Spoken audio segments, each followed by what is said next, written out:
ये है दिल्ली क्राइम मोर्चा news network. सबसे रहा ना। ये स्थिति देखिए इस बांस की, ये पूरा का पूरा बांस अगर मैं निकालूं यहाँ से तो आप देखिए तमाम लोगों ने ये बांस डाल के उसकी गहराई नापने का काम किया है। अब 20 फुट का ये पूरा बांस आप देख सकते हैं, 10 फुट पानी इसमें अभी भी मौजूद है। और नशे में क्या कोई व्यक्ति कैसे भी हो वो इनडायरेक्टली भी इसमें गिर सकता है, क्योंकि यहाँ ना लाइट है ना खंभे है, कुछ भी नहीं है। मौत के गड्ढे हैं, सीवर नहीं है जी, मौत के गड्ढे। ये तस्वीर आप देखिए, इस तस्वीर के माध्यम से आप समझ पा रहे होंगे कि कितनी दर्दनाक उस व्यक्ति की कल मौत हुई है। कोई वो तो जवान आदमी था 30 साल का, अगर कोई बच्चा बूढ़ा गिर जाए तो आप सोचो क्या होगा। जवान नहीं बच पाया, जब जवान डूब के मर गया तो बच्चे बूढ़े का क्या होगा। तो रात बिरात कोई आदमी निकल कर जा रहा है, मजदूरी करके आ रहा है, तो आदमी दब कर मरेगा तो उसके पूरा परिवार क्या खाएगा। कोई भी मर जाए सरकार को फर्क नहीं पड़ती। सरकार अपनी राजधानी रोटी सेक रही है, पैसे कमाने के लिए आती है सरकार बस। ये रात डाला है, ये रात डाला, ये नहीं था इसमें, ये खाली था बिल्कुल, और कोई भी नशे की बात नहीं है इसमें। आगे भी सारा खाली था। हाँ, ये खाली थे सब। लेबर की जिंदगी जानवर से भी बेकार होती है। कुत्ते शायद पैदा ही मरने के लिए हुआ है। मरने के लिए, वो भी कुत्ते की मौत मरने के लिए, कहीं भी मर सकते हो। वो कमाने नहीं आते, यहाँ प्रदेश में मरने आते हैं। अब ये खुला हुआ है, इसी वजह से तो मरे हैं इसमें। अगर खुला नहीं होता तो नहीं हादसा होता। सुबह काम पे निकल रहे, शाम को घर लौटेंगे कि नहीं। जो यहाँ पे ठेके चल रहा है, ये सभी पुलिस वाले उनसे पैसे लेके चले जाते हैं, तो ये इसलिए दारू जब यहाँ पे नजदीक मिली थी यहीं तो मरेंगे वो आके, कहाँ जाएंगे बेचारे। सिस्टम ही दारू दे रहा है, सिस्टम ही उसको मौत के बिल्कुल। कैमरे के आगे आके बोल रहे जी, पता नहीं कल को कोई हमें धमकाने आ जाए। नमस्कार, जय हिंद। आप देख रहे हैं दिल्ली क्राइम मोर्चा। दर्शकों, मेरी मौजूदगी इस वक्त राजधानी दिल्ली के रोहिणी सेक्टर 32 बेगमपुर इलाके में है। पूरा बेगमपुर थाने के आसपास का ये क्षेत्र पड़ जाता है। आप लगातार तमाम चैनलों पर सुन रहे होंगे किस प्रकार कल यहाँ पर एक बड़ा हादसा हुआ है, जिसमें सीवर में गिरने के कारण एक मजदूर जिसका नाम बिरजू बताया जा रहा है, उम्र लगभग 32 वर्ष बताई जा रही है, समस्तीपुर बिहार का वो रहने वाला है। और बताया जा रहा है कि 2 बच्चे हैं उनके, और वो इस यहाँ पर दिल्ली में कुछ समय पहले ही कमाने के लिए आया था। एक छोटी सी ठेकेदारी पर कहीं काम किया करता था, और कल परसों रात जो है वो यहाँ से लौट रहा था। नशे में बताया जा रहा है कि वो व्यक्ति नशे में था, उसके साथ उसका दोस्त भी था, तो वो जो है यहाँ पर चलते हुए सीवर के अंदर गिर गया। अब मैं आपको पूरा जो तरीका है वो बताना चाहूँगा। आप देखेंगे ये रोड है, आप रोड जरा दिखाएंगे पीछे, आपको कहीं भी इस रोड पर लाइटिंग नहीं दिखेगी, और इस रोड पर लगभग 15 से 20 ज़्यादा सीवर के होल हैं, मेन होल खुले हुए हैं। अब मैं आपको अगर लेके आऊँ तो आप देखेंगे यहाँ पर जो ये सीवर आज आप देख रहे हैं, ये रखा हुआ है, ये पत्थर, ये भी बताया जा रहा है लोगों के माध्यम से कि ये कल रात में रखा हुआ है। इस पत्थर को अगर हम हटा दें तो यहाँ पर जो नशे में नहीं है उसको भी नहीं पता लगेगा कि यहाँ पर सीवर है या क्या है। अब आप देखिए, ये लोगों ने यहाँ पर लगभग 20 से 25 फीट का बांस डाल रखा है, और ये बांस आप देखिए, ये बांस लोगों ने डाला है, अभी इसको निकाल रहे हैं। अब आप तस्वीर देखिए, ये कितना बड़ा गड्ढा है कि इतना तो पानी इसके अंदर है, अभी 10 फीट तक लगभग पानी अंदर है। और उसके बाद यहाँ पर लगभग हाँ पानी जो निकाला गया है, कितना होगा ये? लगभग 8 फुट के करीब, 5-7 10 फुट तो पानी भी भरा हुआ है। हाँ, 10 फुट इसमें लमसमा भी पानी है, और 10 फुट इसमें और था। बिल्कुल, ये पूरा भरा हुआ था, यहाँ भी सारे गड्ढे वगैरह सब भरे हुए थे। अब 20 फुट का ये पूरा बांस आप देख सकते हैं, 10 फुट पानी इसमें अभी भी मौजूद है। और नशे में क्या कोई व्यक्ति कैसे भी हो वो इनडायरेक्टली भी इसमें गिर सकता है, क्योंकि यहाँ ना लाइट है ना खंभे है, कुछ भी नहीं है। एक और शख्स मौजूद हैं जो कल रात में आप थे यहाँ पर मौजूद? नहीं, मैं जब निकल रहा था तब भीड़ इकट्ठी थी। कल कितने बजे निकल रहे थे आप जब भीड़ इकट्ठी थी? मैं कल नहीं, मैं मॉर्निंग में निकल रहा था 6 बजे।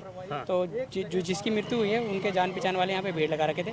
तो मैंने आके पूछा तो कह रहे हैं किसी की मौत हो गई गटर में डूबने से। फिर मैं थोड़ा जल्दी में था, बच्चे को स्कूल छोड़ना था, तो मैं निकल गया था।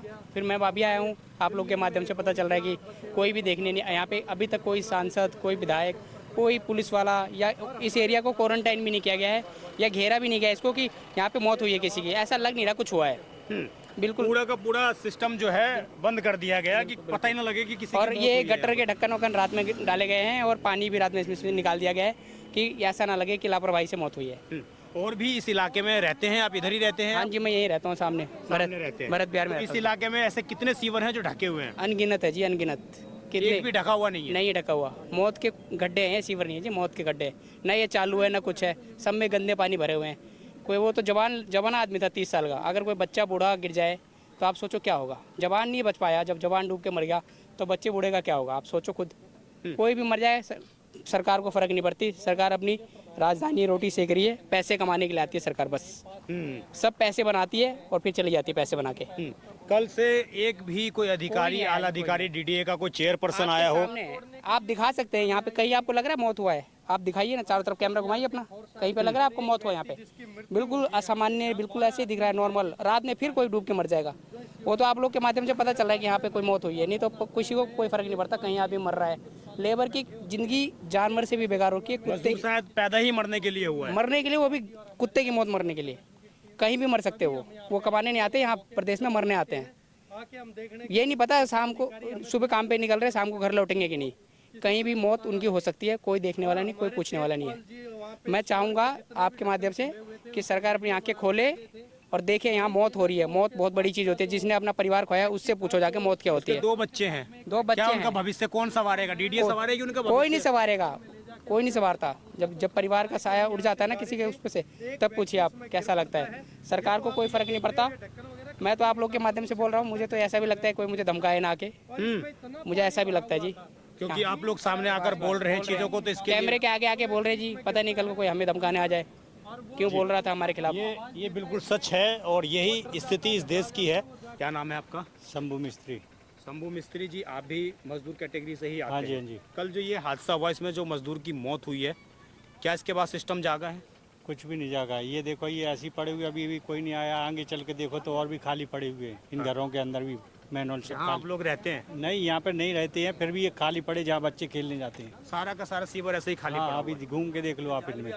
और इधर देखो तो कॉलोनियों में भी टूटी पड़ी, कई जगह नाली टूटी पड़ी। किसको जिम्मेदार मानते हैं इसके लिए? किसको? अपनी राजनीति की है, जो राजनीति कर रहे, जिनकी शासन है उनकी जिम्मेवारी है। तो सारी जो वर्तमान में सरकार है उसकी जिम्मेवारी है, देख रेख तो कर सकते हैं। कोई आया नहीं अब तक यहाँ? हाँ, कोई भी नहीं आ रहा है। ये तो कोई देखेगा कौन? वोट लेने तो सारे आए होंगे। सब लेते हैं वोट, तो सभी लेने आ जाते हैं। उसके बाद कोई नहीं आया यहाँ कोई पर। नहीं आता है। ये देखिए, ये शायद अगर हो सकता है तो फोरेंसिक की जो टीम है उनका ये दस्ताना शायद नज़र आ रहा है। तो यानी कि यहाँ पर कल टीम तो आई है, एक उधर भी पड़ा हुआ है। फोरेंसिक टीम का जो दस्ताना है वो यहाँ पर शायद पड़े हुए हैं। अगर ये यहाँ पर कल टीमें आई हैं तो ये जो पूरा हादसा हुआ है, आप लोगों के अंदर में डर बैठ गया होगा कि किस तरीके से ये सारी स्थिति? अरे डर की तो बात है, रात बिरात कोई आदमी निकल के जा रहा है, मजदूरी करके आ रहा है, तो आदमी दब कर मरेगा तो उसके पूरा परिवार क्या खाएगा बताओ? वो तो ये कह रहे हैं कि नशे में था इसलिए गिर गया। क्या नशे की कोई बात नहीं, इसमें बिना नशे में भी गिर जाता आदमी। या जब 30 फुट का गहरा ये गड्ढा है तो इसमें जब गिरेगा आदमी तो कैसे निकल जाएगा बिना नशे में? बताओ, आप गिर के दिखा दो, आप नशे में नहीं हो, बताओ, निकल के दिखा दो। जो यहाँ पर ठेके चल रहा है, ये सभी पुलिस वाले उनसे पैसे लेके चले जाते हैं। तो ये इसलिए गिरफ्तार भी जब यहाँ पे नजदीक मिली थी, यहीं तो मरेंगे वो आके, कहाँ जाएंगे बेचारा? सिस्टम ने ही सिस्टम ही दारू दे रहा है, सिस्टम ही इसको मौत के बिल्कुल, ये सिस्टम न करेगा, देख रेख सही करे। रात को 3-3 बजे तक लड़का घूमते हैं, चोरी भी हो जाती है, सभी घर में झगड़े होते हैं, लेकिन सब थोड़ी मरते हैं। अब ये खुला हुआ है, इसी वजह से तो मरे हैं इसमें। अगर खुला नहीं होता तो नहीं ये हादसा होता। कोई भी गिर सकता है, कोई भी नहीं, अगर ये खुला नहीं होता तो हादसा नहीं होता, वो तो अपना लड़खड़ा के चला जाता किसी तरीके से। कुछ नहीं था, ये तो खाली था। तो वही तो बात है ना, रात डाला है इन्होंने, ये रात डाला है ये रात डाला, ये नहीं था इसमें, ये खाली था बिल्कुल। और कोई भी नशे की बात नहीं है इसमें। आगे भी सारा खाली था। हाँ, ये खाली थे सब, सारे खाली वो कोने वाला खाली था, एक बीच में निकल कर जाएगा तब भी गिर जाएगा। बिल्कुल गिरेगा। 2 खाली थे वहाँ पे। आप समझिए, मैं बार बार आपको ये तस्वीर जो दिखा रहा हूँ, आप इस गड्ढे, इस सीवर को देखिए। सीवर पूरा बना रखा है इन्होंने, लेकिन इतने करोड़ों रुपए सरकार ने खर्च करके इनको सीवर बनाने के लिए दिए होंगे। क्या सरकार ने इनको सीवर ढकने के लिए पैसे नहीं दिए होंगे, लेकिन ये खा गए सारे, ये चट कर गए इस रूम में बैठकर। और ये स्थिति देखिए इस बांस की, ये पूरा का पूरा बांस अगर मैं निकालूं यहाँ से तो आप देखिए तमाम लोगों ने ये बांस डाल के उसकी गहराई नापने का काम किया है। और ये तस्वीर दिखाइए आप, लगभग 20 फुट से भी ज़्यादा ये गहरा गड्ढा देखिए, पूरा का पूरा ये सीवर के पानी में डूबा हुआ ये बांस। और ये तस्वीर आप देखिए, इस तस्वीर के माध्यम से आप समझ पा रहे होंगे कि कितनी दर्दनाक उस व्यक्ति की कल मौत हुई है। किस प्रकार फायर विभाग की टीमों ने कल उस व्यक्ति को निकाला होगा। कई घंटे कॉल करने के बाद भी यहाँ पर टीमें नहीं आती हैं। जनकपुरी में हादसा हुआ, नोएडा में हादसा हुआ, उसके बावजूद हमारा सिस्टम नहीं जाग रहा है, हमारा सिस्टम नहीं सो के उठ रहा है, हमारे सिस्टम आज भी सोया हुआ है। आप समझिए, इस खबर के नीचे जो हम चला रहे हैं, कल रात से हम चला रहे हैं, उन खबरों के नीचे लोग कमेंट कर करके सवाल पूछ रहे हैं कि अगला नंबर किराड़ी का है, अगला नंबर बुराड़ी में किसी का है, क्योंकि वहां कर भी जो सीवर के हालात हैं, जो सड़कों के हालात हैं, वो ऐसे ही हैं। और पूरे के पूरे आउटर दिल्ली का, चूंकि हम लोग दिल्ली कवरेज करते हैं, हमें पता है कि पूरे के पूरे आउटर दिल्ली के हालात नर्क से भी बदतर हैं। यहाँ के जो सांसद योगेंद्र चंदोलिया है वो ना जाने किस नींद में सोए हुए हैं, वो अब तक नहीं जागे हैं। इस एरिया के जो विधायक हैं रविंद्र इदराज, वो दिल्ली सरकार में मंत्री हैं, सामाजिक कल्याण मंत्री हैं। ये कैसे दिल्ली सरकार है जहाँ 2-2 मंत्रियों की विधानसभा में 2-2 मौतें हो जाती हैं। एक जनकपुरी में जो गृह मंत्री हैं उनकी विधानसभा में एक व्यक्ति की मौत हो जाती है, एक जो सामाजिक कल्याण मंत्री हैं उनकी विधानसभा में एक मजदूर की मौत हो जाती है, और उसके बावजूद उनकी कोई जवाबदेही नहीं होती। वो कोई एक सांसद तो ये बोलते हैं केजरीवाल के गड्ढे किए हुए हैं इसलिए लोग मर रहे हैं। ये कौन सा केजरीवाल का कड़ा हुआ सिस्टम है? ये किसने कर दिया? ये किसके द्वारा दी गई मौत है? ये क्या डीडीए के अधिकारियों पर एफआईआर दर्ज होगी, या जनकपुरी हादसे के दौरान, जैसे जनकपुरी हादसे में हुआ कि वहाँ पर एक मजदूर को जो सिर्फ उसने पुलिस को कॉल नहीं किया इसलिए उसको मुजरिम बनाकर कोर्ट के अंदर पेश किया गया, जेल में डाल दिया गया। तो क्या इस तरीके से यहाँ पर भी जो उसका सहयोगी था जिसने पूरे दिन पुलिस को नहीं बताया, अगले दिन पुलिस को उसने बताया डर के मारे, तो क्या उसको भी पुलिस गिरफ्तार करेगी? उसी को मेन दोषी ठहराया जाएगा। और यही कहीं ना कहीं यही होने वाला है इस पूरे केस में, डीडीए के अधिकारियों को, भ्रष्ट अधिकारियों को बचाने के लिए। ये पूरी तस्वीर मैंने आपको दिखाई, ये पूरा जो ये बल्ली है, बांस है, इसके माध्यम से आपको लोगों ने लाइव तस्वीर दिखाई, जिसके माध्यम से आप समझ पा रहे होंगे कि कितनी दर्दनाक कल उस बिरजू की मौत हुई होगी, कितने भयंकर तरीके से कहीं ना कहीं इस पूरे केस को दबाने का प्रयास तमाम अधिकारियों के माध्यम से किया जा रहा है। मैं विजय ठाकुर, इस खबर पर आपकी जो भी राय हो कमेंट जरूर करिएगा। अपने सहयोगी दीपांशु के साथ धन्यवाद।